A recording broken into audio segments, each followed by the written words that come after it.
wawili. Huyu ndiye mwanafunzi ambaye baada ya mateso yaliyotokea katika zama za giza, wanafunzi wa Yesu wakateswa, wakauawa. Huyu alikufa kifo cha kawaida baada ya kupitia mateso makubwa chini ya utawala wa Kirumi. Sasa alipokuwa ametupwa katika kiziwa kimoja, ikiwa kama ni jela, alikuwa amefungwa ili aweze kukufia pale. Ikawa ni sehemu ambaye Yesu alimtokea. Waliokuwa wameenda kumtupa pale walikuwa wameenda ili kumwangamiza, lakini sehemu hiyo ambaye ni ya kuangamizwa, hapo ndipo Yesu alitokea katika maono, akawa anamuonyesha habari za siku za mwisho. Sasa anapoonyeshwa habari za siku za mwisho, anasema alionyeshwa malaika anayeruka angani. Anasema nikaona malaika akiruka katikati ya mbingu. Mwenye injili ya milele. Basi hapo ndipo nataka niweze kutegea hoja. Malaika huyu anaonyeshwa Yohana wa Patmo, malaika akiruka angani na amebeba injili ya milele. Kwa hivyo injili ya milele itahubiriwa katika siku za mwisho. Kwa hivyo kile ambacho tumekuja nacho, tumebeba injili ya milele. Endelea. Inasema ndio awahubiri hao wakao juu ya nchi.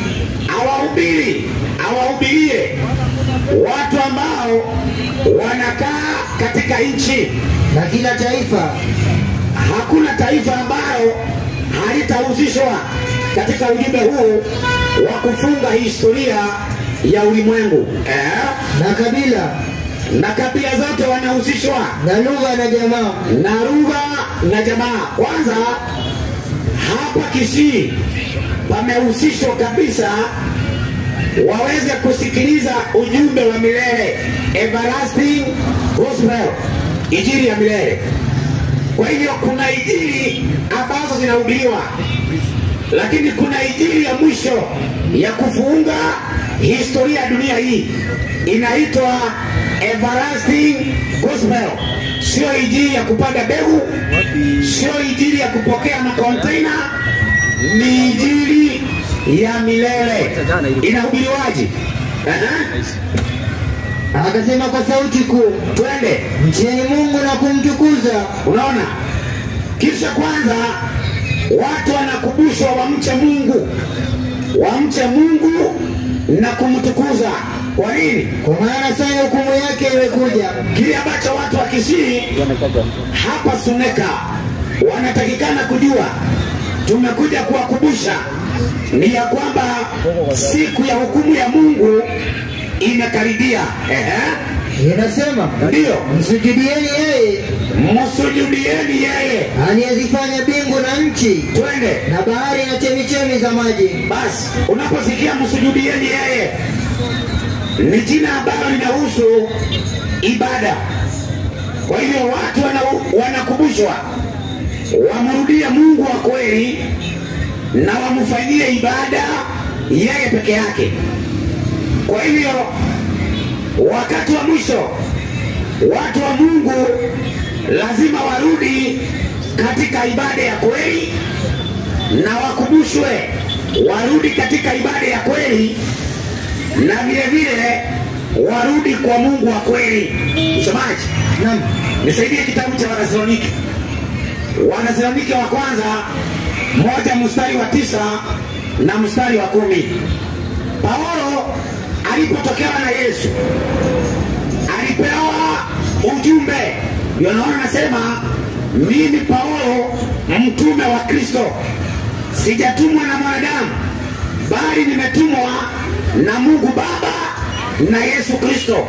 Kwa hiyo Paulo anajiita mtume messenger.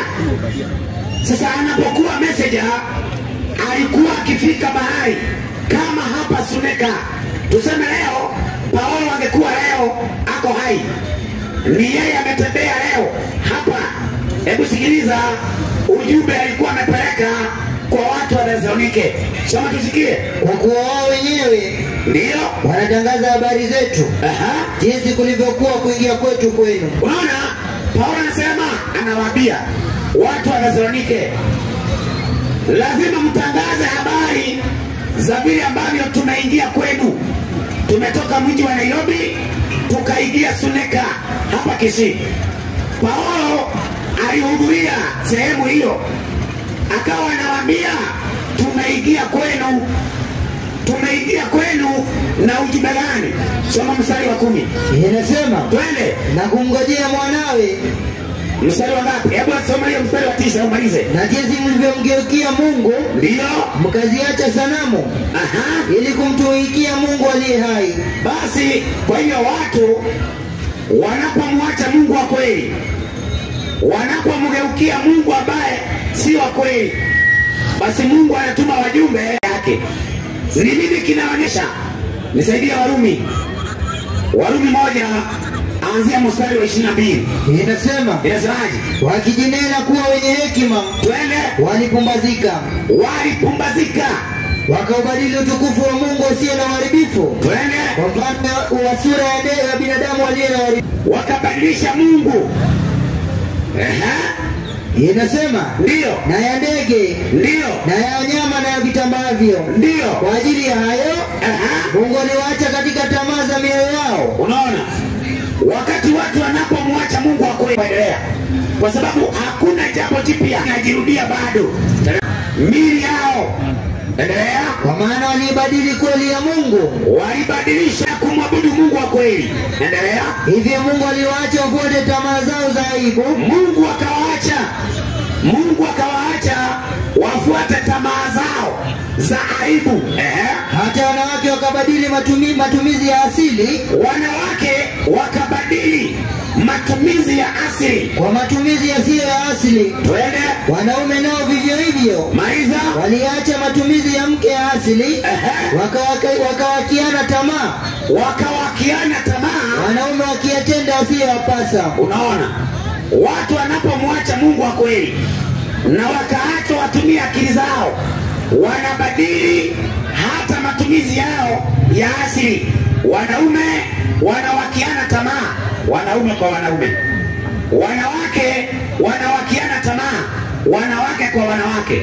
Ndio nasikia leo kuna watu wanaitwa lesbian. Lesbian ni wakati mwanamke anamuoa mwanamke mwenzake. Hiyo si jambo geni. Inawezekana hata hapa Kisii kuna watoto wenu ambao mumewalea, mkawasomesha, mkawapeleka mashule, lakini inawezekana leo watoto wenu ni lesbian, wanaoana wanawake kwa wanawake huko mashuleni, huko mijini. Sababu ni gani? Ni kwa sababu watu wameacha Mungu wa kweli, wakageukia masanamu, wakageuka kwa miku ya kigeni. Kwa hiyo tunapoacha manyumba zetu, tunakuja katika mji huu wa Suneka, tunakuja kuambia habari za Mungu wa kweli. Anapatikana katika Biblia. Msomaji, Waibrania 1 mstari wa 1. Inasemaje? Mungu ambaye alisema na baba zetu zamani kupitia manabii. Unaona, huyo Mungu huyo ambaye tumekuja kuwahubiria habari zake, si ati ya kwamba tumekuja na maneno ya kutafuta. Hatujakuja na maneno ya kutunga sisi wenyewe. Ni Mungu ambaye alinena zamani na mababa zetu kupitia manabii. Alafu kwa sehemu nyingi na kwa njia nyingi tupe habari mwisho wa siku hizi amesema na sisi katika mwana. Kwa hivyo Mungu huyo ambaye alisema na mababa zetu zamani kupitia manabii, mwisho wa siku hizi anasema nasi kupitia mwana. Huyu mwana si mwingine, ni Yesu Kristo aliyewachagua mitume 12. Hawa mitume 12 ni wanafunzi waliojifundisha katika shule ya Kristo. Yesu akasema nao na wakaandika. Ndio tuko na kitabu ambacho kilitumika zamani, vitabu za Agano la Kale. Manabii walitumika kuandika. Mungu alinena nao, wakachukua kalamu ya kibinadamu wakaandika. Kwa hivyo leo tuna habari za Mungu zinazoeleweka zikiwa zimeandikwa kwa lugha ya kueleweka ndani ya Biblia, na Biblia peke yake ndio inaweza kutuelekeza katika njia za Mungu wa kweli. Kwa hivyo tutainua Biblia kwa muda wote tutakaye kuwa hapa. Tutainua Biblia ili kueleza ukweli wa Mungu. Na tukiinua Biblia kueleza ukweli wa Mungu, lazima uongo utaonekana hadharani. Lakini jambo ambalo nataka niwaeleze watu wa Suneka, wakati uongo utajulikana, hapo ndipo utajua watu ambao wamekubatia uongo wako na moyo wa hasira. Na sio watu wa Suneka peke yake, walianzia zamani wakati mitume walipoanza kuonyesha uongo baada ya kuinua ukweli. Walioshikilia uongo walishindwa kuvumilia, badala ya kukubali kweli wakakubatia uongo. Sasa uongo hauwezi kutomboa mpaka tutauonyesha na kuukandamiza, ili watu wa Mungu wauache uongo, warudi kwa Mungu wa kweli, watumikie ukweli peke yake. Sasa sikiliza, Mungu alisema na manabii zamani, na siku hizi anasema nasi katika mwana. Nisaidie Waefeso 2 mstari wake ni wa 20. Inasemaje? Inasema, tupe habari. Mmejengwa juu ya msingi wa mitume na manabii. Tumejengwa. Biblia inasema tumejengwa katika msingi, kujifundisha katika mitume na manabii walio jirani, walizungumza na Mungu kupitia kwa jirani. Nisaidie Petro wa pili, ujumbe wa neema kwa msikilizaji mwema. Watu ambao wamejenga imani zao katika dogma, katika mapokeo, watapata hali ngumu wakati Biblia inapoelezea ukweli. Biblia inapoelezea ukweli, watu waliojenga imani zao juu ya mapokeo ya wanadamu watapata hali ngumu. Kwa nini? Kwa sababu ukweli na uongo hauwezi kukaa katika nyumba moja, mpaka mtu mmoja atatoka. Ndio naona Yesu anasema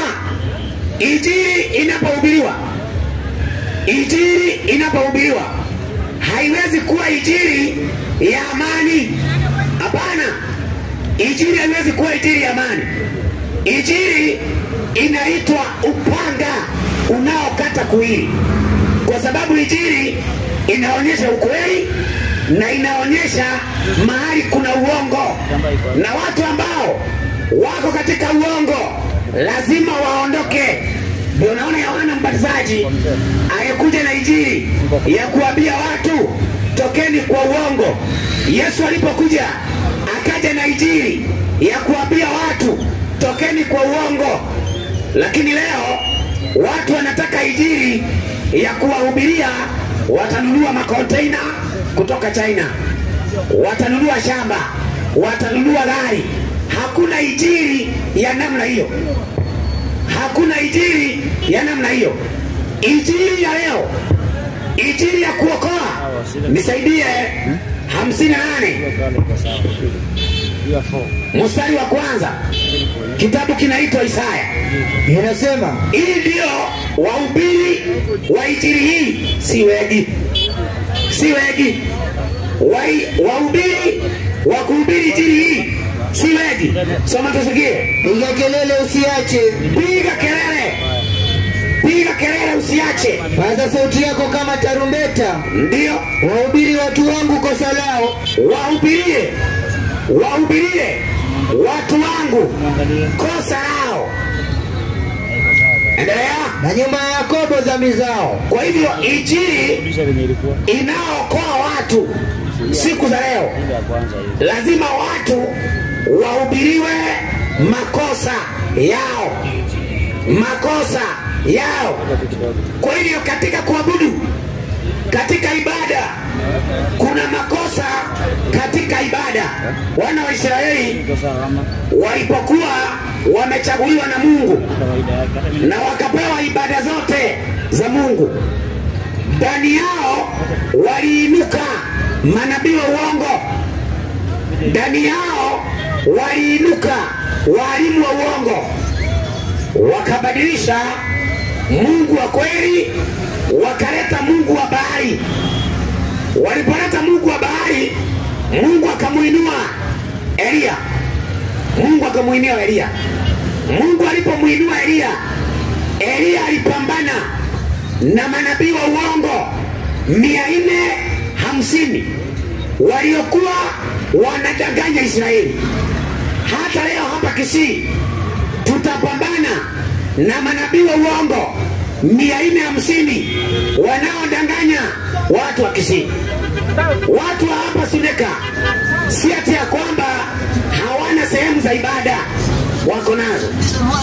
Shida ni ya kwamba katika sehemu hizo za ibada ndio watu wa Suneka wamedanganyiwa hapo. Wamedanganyiwa hapo. Na wahubiri wa leo hawawezi kamwe kuuza makosa ya sehemu za ibada. Watu wanadhani kuhubiri ni kuambia mtu acha pombe, ni kuambia mtu acha sigara, ni kuambia mtu acha kuzini, wacha wizi. Watu wanadhani hiyo peke yake ndiye mahubiri. Lakini mahubiri ambaye haiguswi ni mahubiri ya kuhubiri makosa ya ibadani. Makosa ya ibadani. Kwa mfano, hebu nisaidie Luka 4 mstari wa 16. Inasemaje? Akaenda Nazareti. Huyu ni Yesu. Akaenda Nazareti, hapo alipolelewa. Hapo alipolelewa. Na siku ya Sabato, twende, akaingia katika sinagogi kama ilivyokuwa desturi yake. Maliza. Akasimama ili asome. Hapa tunaona Yesu aliingia sinagogi, ambaye sinagogi hii ibada yake ilikuwa inafanywa siku ya Sabato. Yesu akaingia. Watu ambao walikuwa katika sinagogi hiyo walikuwa watu ambao ni magaidi. Walikuwa ni watu ambao ni matapeli. Kwa sababu gani? Hawakukubali ujumbe aliyokuja nao Yesu kwao. Hawakukubali. Walikuwa ni watu wanaodai kuabudu Mungu. Yesu akaingia kwao tena siku ya ibada. Nisomee mstari wa 28. Tuone watu hao waliokuwa ibadani walikubali Yesu ama walifukuza Yesu. Soma tusikie. Walikuwa wanauza chang'aa? Hapana. Hapo ndani kulikuwa na makuhani. Sasa jiulize, hawa viongozi wa dini kwa nini walimfukuza Yesu? Yesu ambaye kama alivyokuwa ameenda Israeli, akazaliwa Israeli, akirudia tena aje hapa Suneka, atapigiwa kwa kanisa. Huko ndio atapigiwa. Usifikiri ati Yesu ataenda kwa kilabu akapigwe. Hata wakati Yesu anasulubiwa, waliulizwa na Pilato, nimfungulie nani kati ya mnyang'anyi na huyu Yesu? Walitoa sauti moja, watu ambao walidai kuwa wanaabudu Mungu, wakasema Yesu asulubishwe. Wakiulizwa ni ubaya gani aliyoutenda, hawakuwa naye. Sababu ya Yesu kukosana nao ni kwa sababu Yesu aliuza uongo wao katika ibada. Ukitaka leo mkosani na watu wa Suneka, uza uongo wao katika ibada, mtakosana nao. Mtakosana nao. Na mimi nataka niwaambie watu wa Suneka, kama hamtapata wahubiri watakaoeleza ibada za uongo zilio katikati yenu, ndugu zangu, mko katika kuangamia. Haijalishi muna makanisa ngapi hapa Suneka. Kile ambacho kinajarisha ni kwamba makanisa mlio nayo hapa Suneka yanafundisha kweli ya Biblia. Hiyo ndio swali. Na mimi kile najua, makanisa ya Suneka na makanisa ya Kenya na makanisa ya dunia hii tulio nayo sasa yamejaa mapokeo ya wanadamu. Wezi na wanyagaji wako leo katika makanisa. Ndio unaona leo makanisa ya Suneka, makanisa ya Nairobi, watu wanauziwa maji, watu wanauziwa mafuta, watu wanauziwa vitambaa. Kwa nini? Makanisa ya leo imejaa wanyang'anyi na matapeli wanaowaibia watu wa Mungu wakitumia Biblia, wakijificha kwa nyumba zenye wanaita makanisa leo. Wezi tupu ndio wamejaa. Na kwa sababu watu wa Suneka hawasomi Biblia, hawajui, wakiibiwa, maskini wa Mungu, tumekuja kuwafungua mtoke katika minyororo ya wahubiri hawa matapeli wanaowatapeli kila kuitwapo leo. Msomaji, soma andiko hiyo. Na waniabudu bure. Sikia, Yesu anaongelea ibada hiyo. Anasema hawa watu wananiabudu bure, wakifundisha mafundisho yaliyo maagizo ya wanadamu. Kumbe ibada hiyo ilikuwa haifuati Biblia, haifuati kweli ya Mungu. Walikuwa wanafuata mafundisho ya watu, mafundisho ya wanadamu, kama vile imejirudia leo katika makanisa ya dunia hii. Si saa hii, kesho kutwa si kuna ibada ya Krismasi, si kuna ibada ya kusherekea ate kuzaliwa kwa Yesu. Lakini ukiwauliza hawa watu wa Suneka, ni nani, ni andiko gani katika Biblia limewahi kusema Yesu alizaliwa December 25, wote watakodoa tu macho. Hakuna mtu anaandiko hapo, hakuna hata moja. Ni kwa sababu wanafuata mafundisho ya watu, si ya Mungu. Kama wakifundishwa na Mungu, wakejiuliza kwa nini Mungu alificha katika Biblia siku ya kuzaliwa kwa Yesu. Kusherekea kuzaliwa kwa Yesu si baya.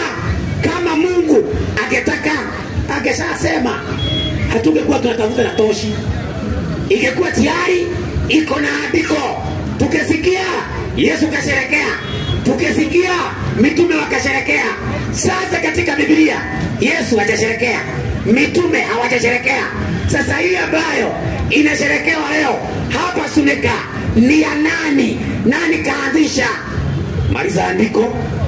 Ninyi mwaiacha amri ya Mungu, twende, na kuyashika mapokeo ya wanadamu. Hiyo ndio shida. Hiyo ndio shida iliyokuwa wakati Yesu alikuwa hapa duniani. Yesu aligombana sana na watu wa dini. Yesu aligombana sana na watu waliotidai kuabudu Mungu. Mpaka mwishowe akawahitaji, nisaidie 23:13 Mathayo. Akawaita viongozi waliokuwa wanaongoza ibada wakati huo, akasema nyinyi mnafanana na makaburi. Makaburi ambayo imejaa mifupa ya wafu lakini imepakwa shokaa. Yesu aligombana na viongozi wa dini kwa sababu viongozi wa dini walibadilisha kweli ya Mungu kwa uongo. Soma tusikie.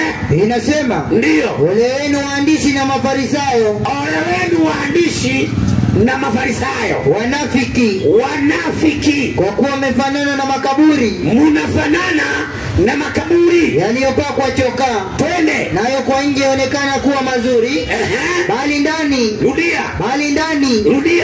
ndani ni yamejaa mifupa ya wafu. Yani hawa Mafarisayo walikuwa viongozi wa dini. Shida yao hawakuhubiria watu ukweli, walibadilisha ukweli kwa mapokeo ya wanadamu. Hebu niwaambie watu wa leo, ukitaka kugombana, jaribu kuingilia mafundisho. Hivicha huyo Mungu tena aseme kuna kanisa linaitwa Wakorino, linaitwa Katoliki. Huyo Mungu tena aseme kuna kanisa linaitwa SDA. Hapa duniani hawaelewani. Mnakojea muwete bikuri mkaelewane? Biblia ni moja, Yesu ni mmoja, Mungu ni mmoja, makanisa ni 100. Hata kama una akili yenye imeharibika kiasi gani, wewe huwezi kuona si mpango wa Mungu. Huwezi kuona leo makanisa ni biashara za watu. Huwezi kuona makanisa leo ni business. Kila mtu akiamuka anafungua yake. Kila mtu akiamuka anafungua yake. Wewe una akili zako, unaenda kanisa ambaye signpost yake ni mwanaume na mwanamke wamechorwa hapo. Wewe una matatizo. Wewe hiyo ni duka ya mtu. Wewe unafikiri kanisa ya Mungu inaweza kuchorwa mimi? Kanisa ya Mungu inaweza kuchorwa bibi yangu? Inawezekanaje? Si afadhali hata wakichora Biblia? Inakuwaje leo makanisa ichore watu binafsi? Ni kwa sababu hizo ni biashara za watu. Badala wauze nguo, wanasema ni kanisa. Wanauza nini? Wanachukua Biblia, wanawadanganya watu. Leo maji hii maji yenye mvua ya Mungu hii yenye imenyesha leo, ikifika kwa kanisa, chupa moja inauzwa pesa. Inauzwa pesa. Na kwa kanisa wananunua bei kali. Bei kali. Maji ikifika kwa kanisa inauzwa bei kali. Kitambaa hii ya kutoa makamasi hiyo, ikifika kwa kanisa inauzwa pesa. Hata ni kitambaa ya baraka, hata ni maji ya baraka. Huo ni uongo. Huo ni uongo. Wacheni kuibiwa mkidanganywa hata ni Mungu amesema. Huo ni uongo. Mungu hajawahi kutuacha katika kuchanganyikiwa kiasi hicho. Ukweli ni moja, Mungu ni moja, Yesu ni mmoja. Na kama ni hivyo, lazima Yesu awe na watu wake wanaoelewana. Kundi moja. Kundi moja. Msamaji? Naam. 10:16 Yohana Injili inasema, sasa hitu tumakundi. Hatuelewani. SDA hawaelewani na Katoliki. Katoliki ni kundi ingine, SDA ni kundi ingine. Wote wawili wanadai wanatumia Biblia. Kwani Biblia ni nini? Kwa nini wa SDA wasiende Katoliki, wajae huko wahubiriwe kweli moja? Kwa nini wa Katoliki wasiende HDA wahubiriwe kweli moja? Wacheni kutudanganya bana. Cheni uongo. Huo ni utapeli. Makanisa ya leo, ndio naona kanisa la Katoliki mwenyewe hako Vatican. Kanisa fulani, kanisa la Ng'ang'a linaitwa Neno, liko Nairobi. Ofisi yake kubwa iko Nairobi.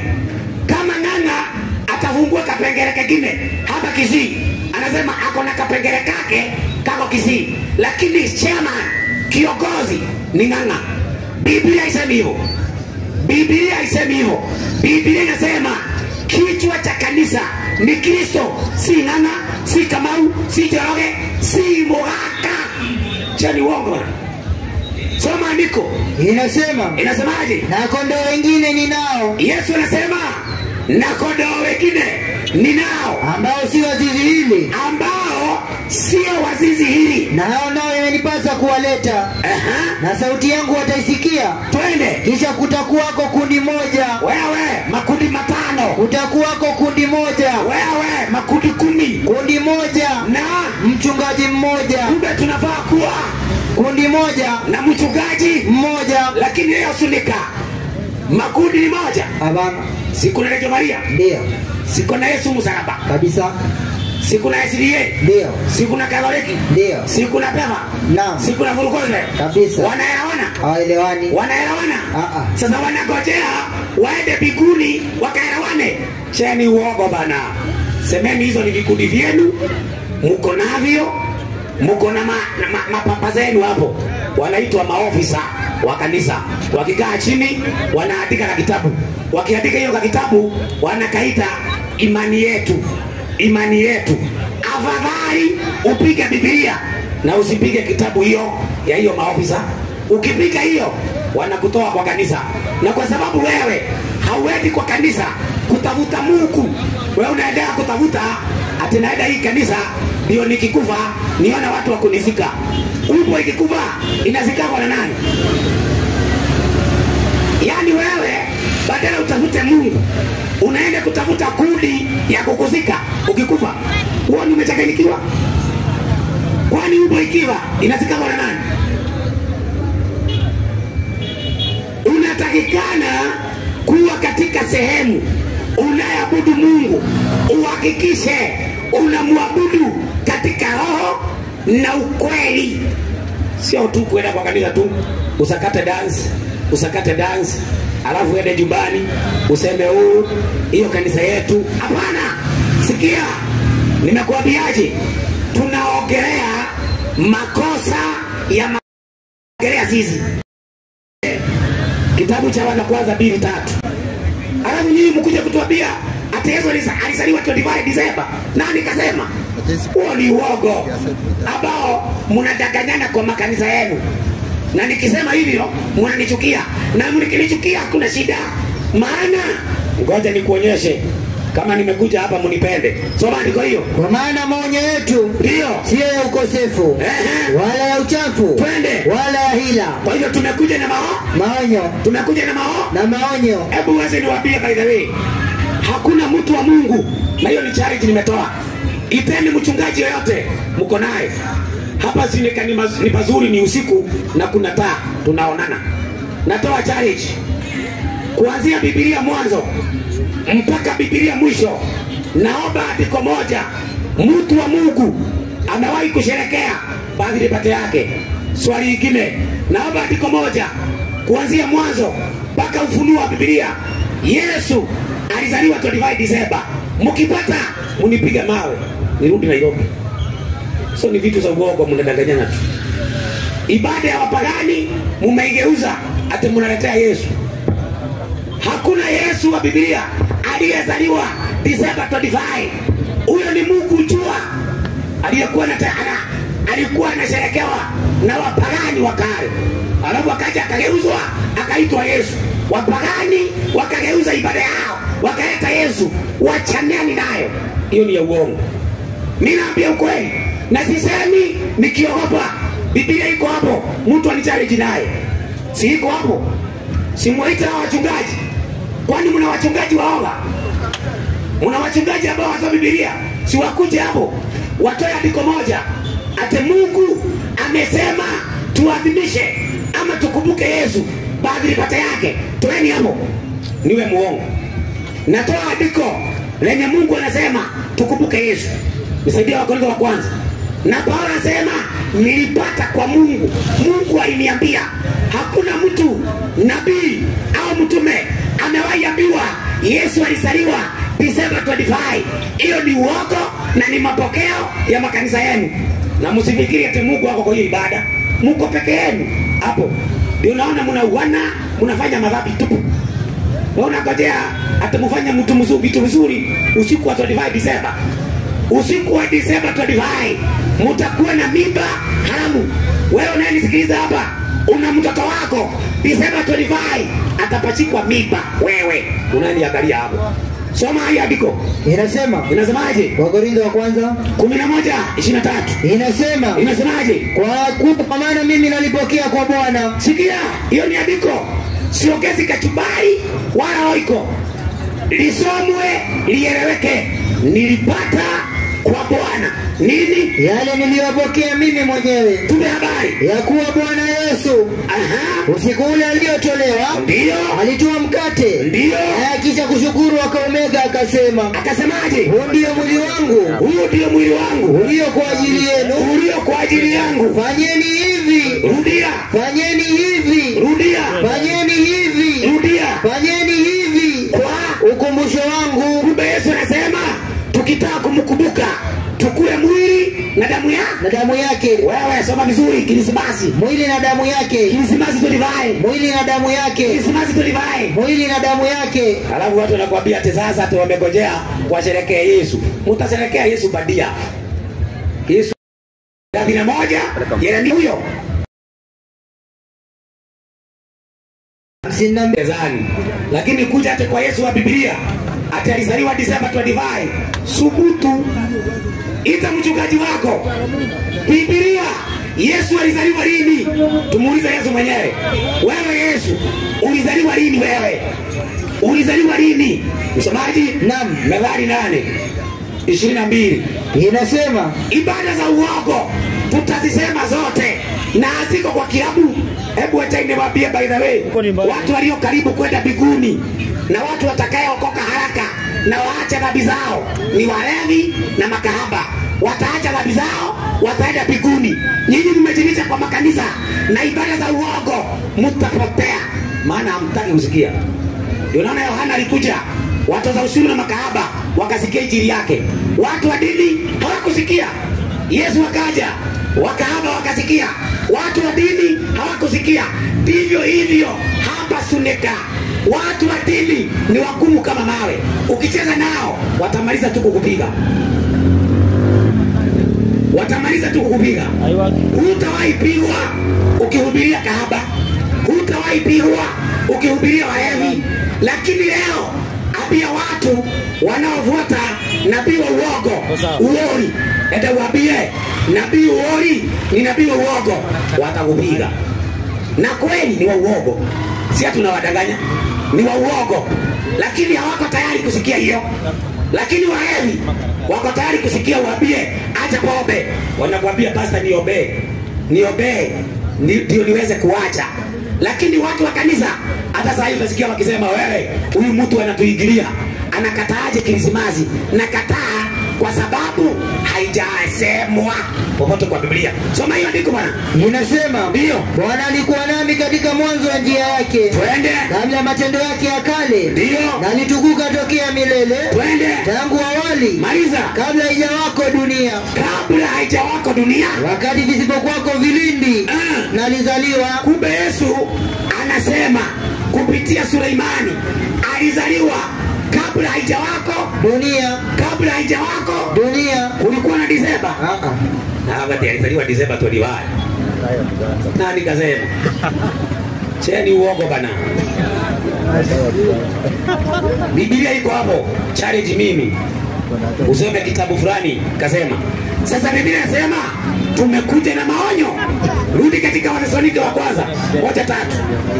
Inasema, Inasemaje? 1:3 ama 2:3? 2:3. Wathesalonike wa kwanza 2:3. Tupe habari. Kwa maana maonyo yetu sio ya ukosefu, Aha. wala ya uchafu, Aha. wala ya ila, bali kama vile tulivyopata kibali kwa Mungu, Kama vile tulivyopata kibali kwa Mungu, tuwekewe amana Injili, tuwekewe amana Injili. ndivyo tunenavyo, Twende. si kama wapendezao wanadamu, Aha. bali wampendezaye Mungu. Tumekuja hapa Kisii watupende hawa? Hapana, Tumekuja hapa Kisii hawa tupende? la, Tumekuja kupendeza nani? Mungu Walio wa Mungu watasikia sauti yake. wasio wa Mungu watasikia kama tuna huruma, si ndio? Ndio. Wa Mungu watasikia. Wale ambao si wa Mungu watasikia tu migurumo. Usifikiri hata hiyo itanijarisha hiyo. Ati kwa sababu hata unapiga huko hapo kwa chochoro unapinga. Mimi siwezi kujali na hiyo. Wewe hata ni gai. Na kama ingefika hapa Waibrania 11:36, wewe hakuna kitu umefanya. Wewe umesema hapo kado. Sasa zamani waliosema kweli walichinjwa. Wewe utafika kunichinja? Sasa wewe kupiga hapo kado inanitisha kweli? Unafikiri nimekuja kutafuta mamilioni ya watu? Nimekuja usikie tu, ukubali shauri yako. Ukatae shauri yako. Hiyo ni uamuzi wako. Mimi ni kusema tu wewe si wazimu, una akili zako. Mungu amekupa masikio na una akili. Sikia, amua. Soma. Inasema. Inasemaje? Wengine walijaribiwa. Wengine walijaribiwa. Kwa dhihaka na mapigo. Kwa dhihaka na mapigo. Naam. Naam. Kwa mafungo. Sawi. Na kwa kutiwa gerezani. Walifanyaje? Walipigwa kwa mawe. Walikatwa kwa misumeno. Walihubiri kweli, wakapigwa kwa mawe. Si tumefikia hapo kweli? Bado. Tumepigwa mawe. Za. Alafu mtu akwambia ati anabisha hapo akisema atakikataa aone kama ati ananihangaisha. Unanihangaisha nini? Umenipiga mawe kweli? Sasa nikiamini wewe kidume kama ungerusha mawe. Sasa hapo ndio nikijua kweli umekasirika.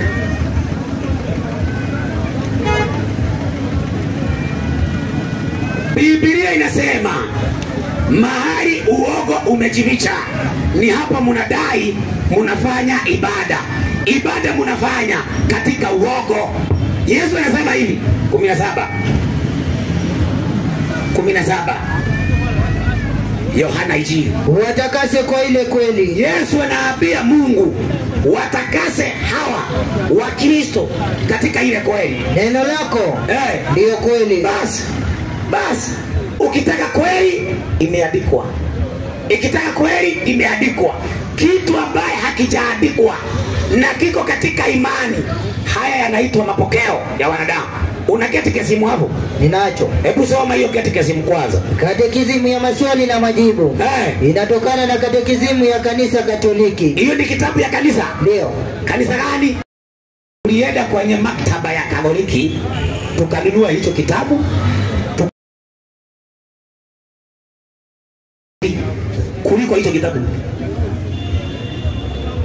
Sababu hiki kitabu kimejaa uogo hiki. Msomaji? Naam. Hebu nisomee ukurasa wa 30. Mimi natoa katika Biblia mama yetu mbinguni ni nani? Galatia 4:26. Bali Yerusalemu wa juu. Bali Yerusalemu wa juu ni muungwana. Ni muungwana. Naye ndiye mama yetu sisi. Kumbe mama yetu sisi ni nani? Yerusalemu wa juu. Katekisimu. Maria. Biblia. Yerusalemu wa juu. Katekisimu. Maria. Biblia. Yerusalemu wa juu. Katekisimu. Maria.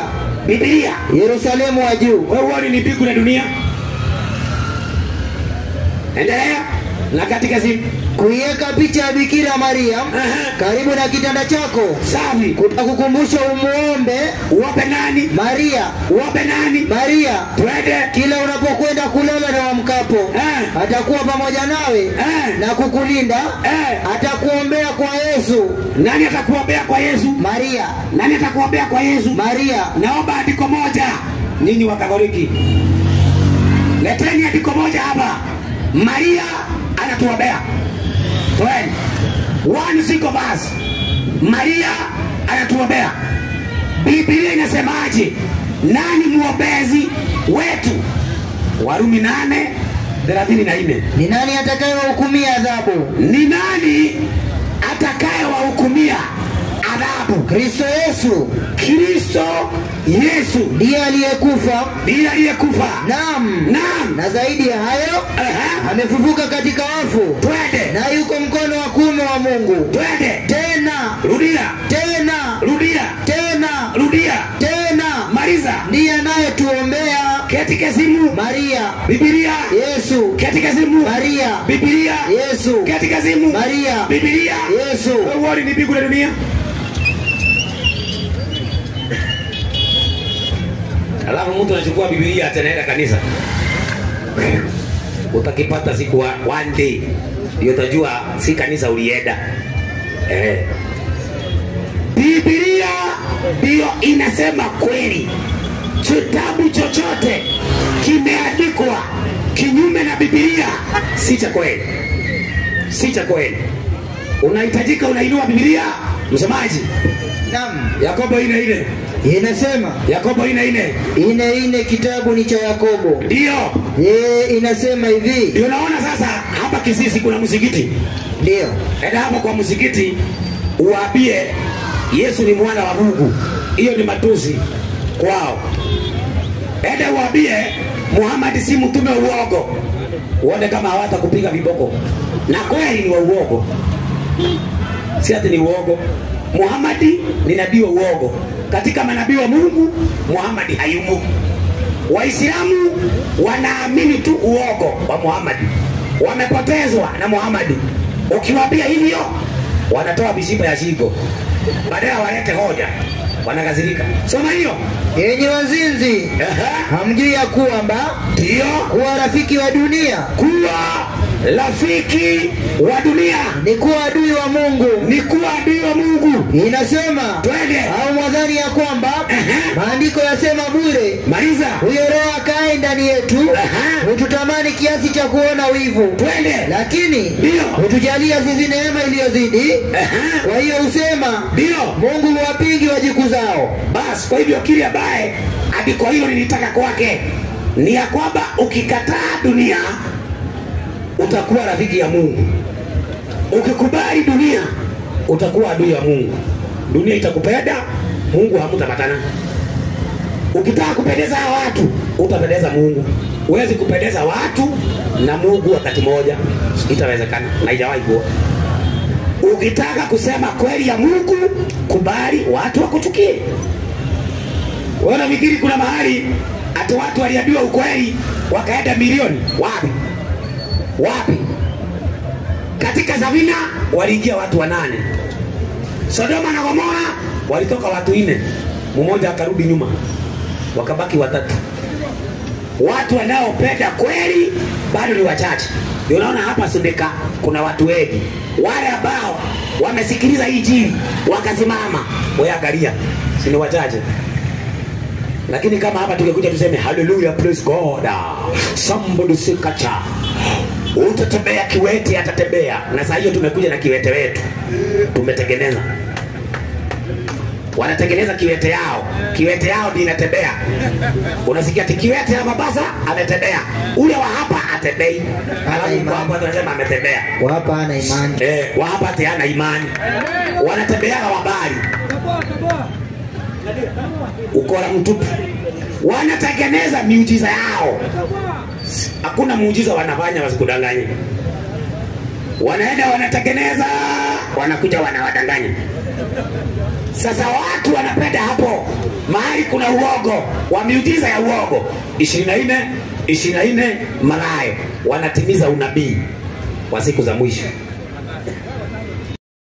Si watu wamejaa kwa Ezekieli? Ndio. Wauri Sababu wanawake wanataka tu kuambiwa tu pokea. Pokea. Pokea gari. Unafikiri ni nani ataweka gari yake pale wewe ukapokea? Watu wengine wafanye kazi wanunue gari, wewe uende kwa pastor ukapokee. Una akili nzuri? pastor akitaka anachangia. Ya pastor mnachaga, lakini yako pokea. Si hata yeye apokea yake. Kwa nini mjage? Kwa nini mchage gari ya pastor lakini yako pokea gari? Pokea nyumba. Sasa enda pokea ile supermarket, pokea. Uone kama utaenda je.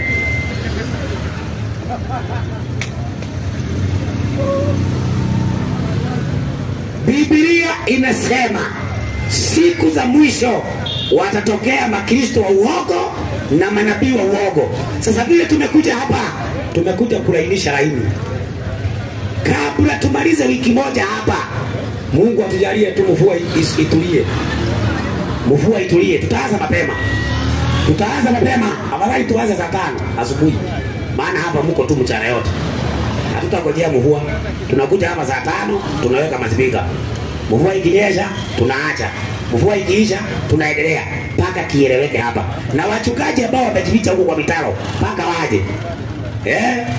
Mpaka waje. Na kama hawatakuja hiyo makanisa yao, msiende. Maana hawawezi kuacha hoja ambazo tunasimamisha hapa wakose kuja kujibu. Alafu anawaambia ati wako na kitu. Wako na nini? Biblia iko hapa.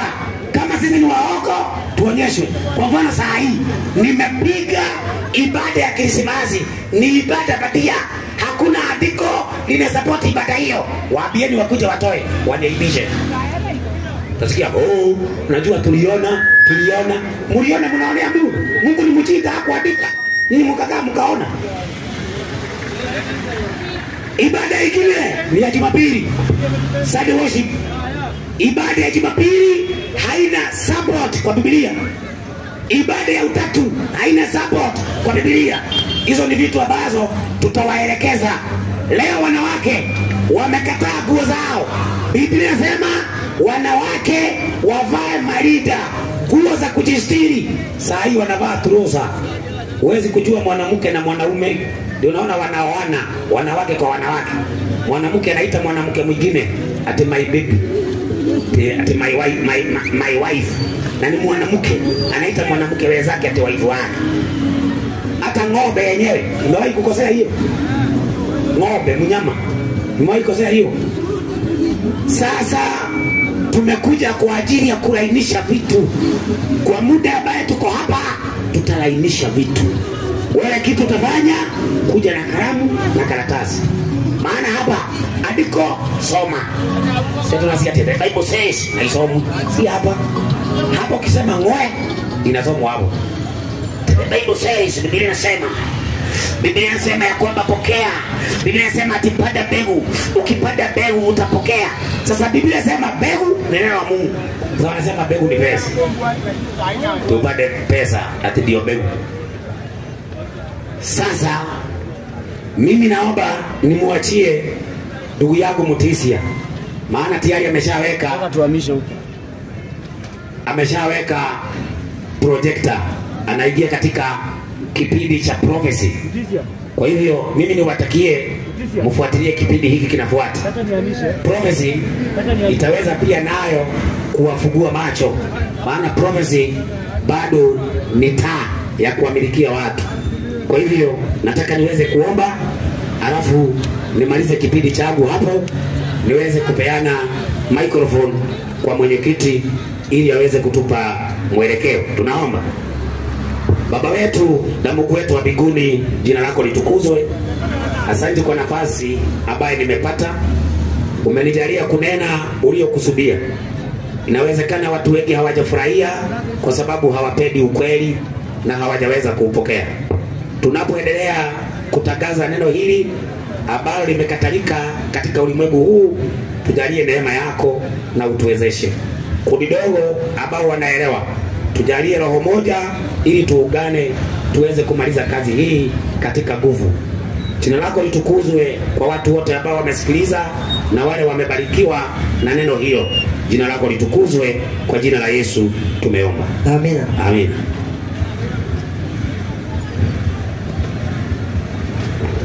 Asante sana mtumishi kwa ujumbe. Ingawa leo tulisuiliwa kidogo na mvua, lakini Mungu amekusudia kwamba tuweze kuendelea na mahubiri. Kipindi tunachoingia sasa ni kipindi cha unabii.